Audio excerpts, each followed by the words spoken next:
DMTV, Billy Kamalo Banaibele.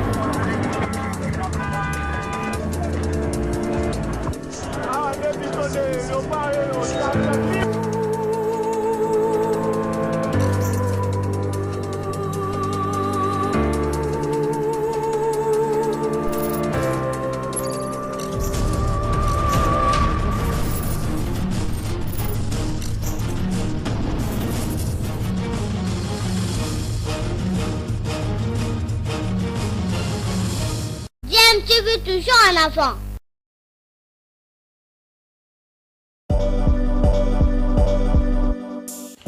Vous êtes sur DMTV, bonjour ou bonsoir, tout dépend de l'heure à laquelle vous nous suivez. Tout plaisir est pour nous de vous retrouver, mais surtout de savoir que vous êtes nombreux en train de suivre votre chaîne YouTube DMTV. DMTV qui vous propose l'actualité, vous propose également des analyses et des réflexions sur des sujets d'actualité, sur des faits sociaux, tout simplement sur des réalités que nous observons ici chez nous en République démocratique du Congo.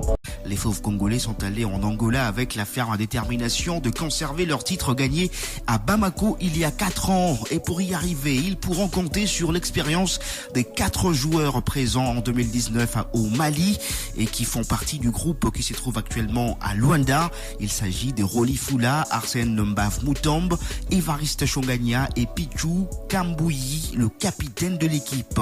L'ancien joueur du BC Mazembe, aujourd'hui joueur du club rwandais d'Oreg BBC, Pichu Manga Kambouyi fait d'ailleurs son retour en sélection nationale, toutes catégories confondues, après 6 mois d'absence. Nous l'avions rencontré à Kinshasa avant le départ de l'équipe en Angola.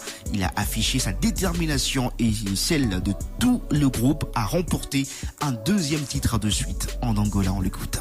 Mon absence, je pense qu'il y a au moins 6 mois, je n'étais pas avec l'équipe nationale. Je suis arrivé, j'ai trouvé l'équipe s'entraîne.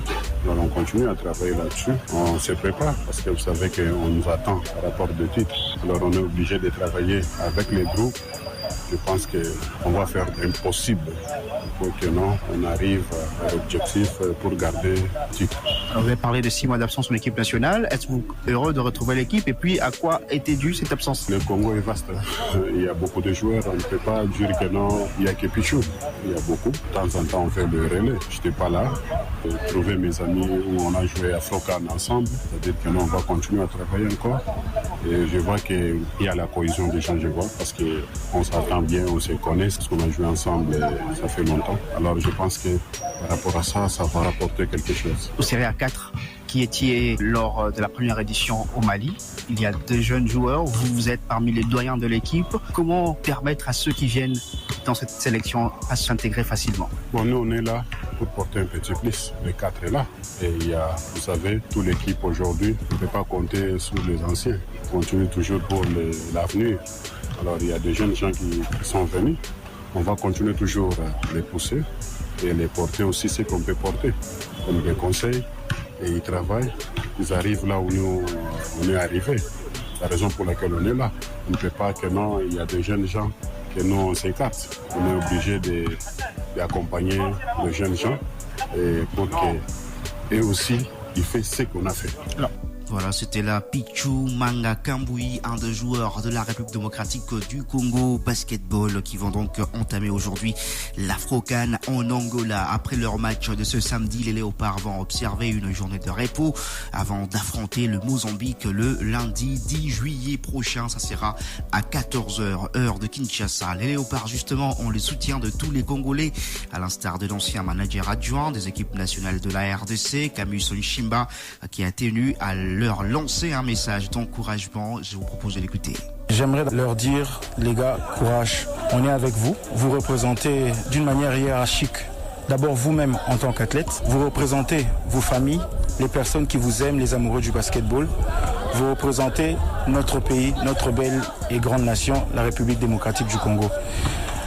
On est là pour vous encourager, vous soutenir. Et je pense que pour le reste, on est là pour s'en occuper. Vous représentez le socle de l'athlète. L'athlète qui est la base de ce sport, de cette discipline que nous aimons tant. Amusez-vous, parce que c'est d'abord l'essence du basketball. Prenez plaisir à jouer ensemble.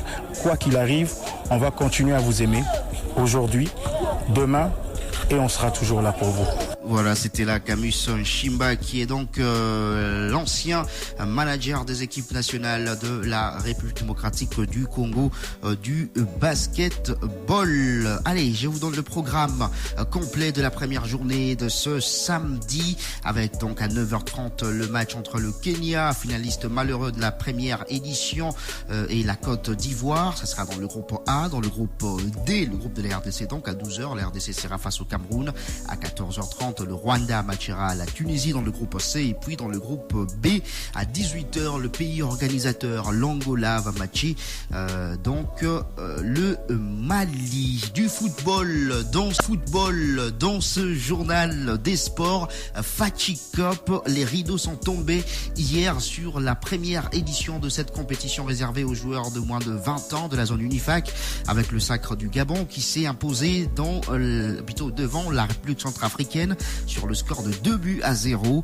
Avec 2 victoires et 1 nul, les Panthères ont terminé en tête du classement final avec 7 points devant les Léopards de la RDC qui ont fini deuxième avec 6 points en remportant le derby du fleuve Congo face aux Diables Rouges du Congo-Brazzaville sur le score de 2-1. Jojo Nkombe a ouvert le score pour la RDC à la 30e minute avant qu'Enoch Otunu n'égalise pour le Congo-Brazzaville dans le temps additionnel de la première mi-temps. Le but de la victoire des Léopards de la RDC a été inscrit par Mardoché Kalengalenga à la 86e minute. Guy Boukassa, sélectionneur de U20 de la RDC congolais, donc a tiré beaucoup de leçons sur cette compétition qui s'est donc clôturée avec le sacre du Gabon, mais c'était bien pour la préparation de jeux de la francophonie. On va écouter Guy Boukassa.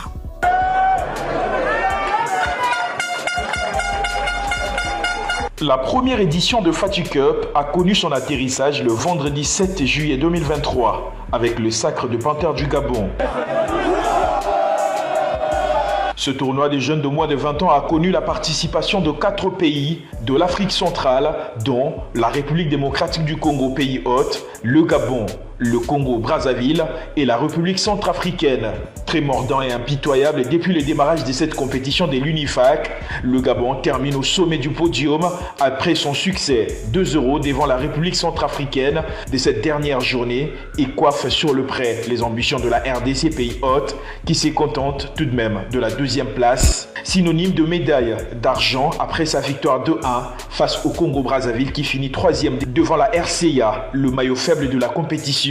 François Kaboulou-Mona Kaboulou, ministre des Sports et Loisirs et grands artisans de cette première édition, a rehaussé de sa présence aux côtés des dirigeants de l'INIFAC et ceux de la FECOFA pour la cérémonie des remises des trophées et prix individuels. Cette première édition laisse une très bonne impression en dépit de quelques ratés en termes de mobilisation générale.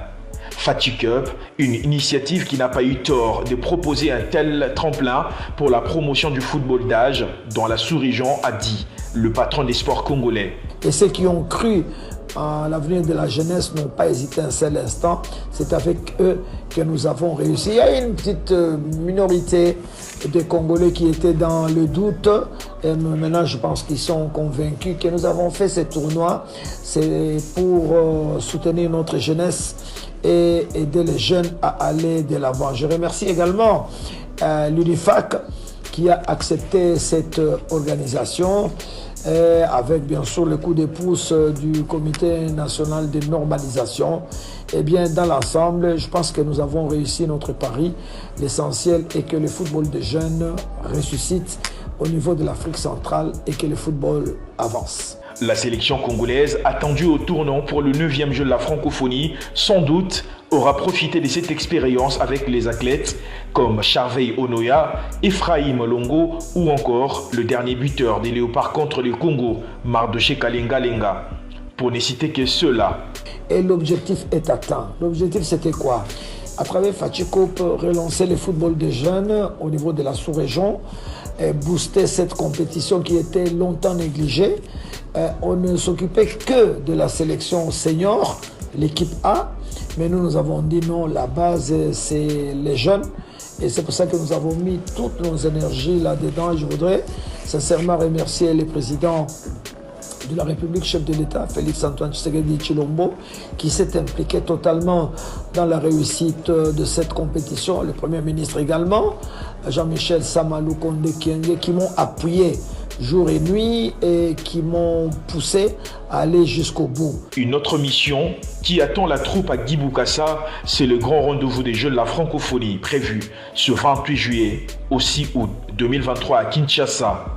Dans l'ensemble, il faut noter 3 matchs. On en gagne 2, on en perd 1. 6 points sur 9 et des progrès quand même par rapport à ce qu'on a présenté lors de la première journée. Après, c'était une phase importante pour la préparation des Jeux de la francophonie. On a tiré plusieurs leçons de l'équipe que nous avions eu à convoquer. Maintenant, certaines décisions importantes vont être prises pour la suite. Il y a certains qui seront retenus et d'autres non. Et nous espérons surtout récupérer toutes les valeurs sur lesquelles nous comptions, qu'on n'a pas pu utiliser durant ce tournoi parce que nous n'étions pas dans une fenêtre FIFA. Donc nous avons tiré beaucoup de leçons. Nous allons faire une évaluation profonde avec le staff et on va se projeter tranquillement sur les Jeux de la francophonie. Satisfait de la réaction de garçons face à 2 équipes de loin plus matures que nous. Le Congo-Brazza qui était en face aujourd'hui était il y a 3 mois en quart de finale de la CAN, sorti au tir au but contre la Tunisie. Pendant ce temps, nous étions à la maison. C'est une équipe qui a de l'avance sur nous, ça s'est vu. Ils ont beaucoup de maturité. Je pense qu'on a été sages en les attendant tranquillement. Ils nous ont imposé un défi. Si nous nous étions laissés aller, on pouvait facilement prendre une douche contre cette équipe-là,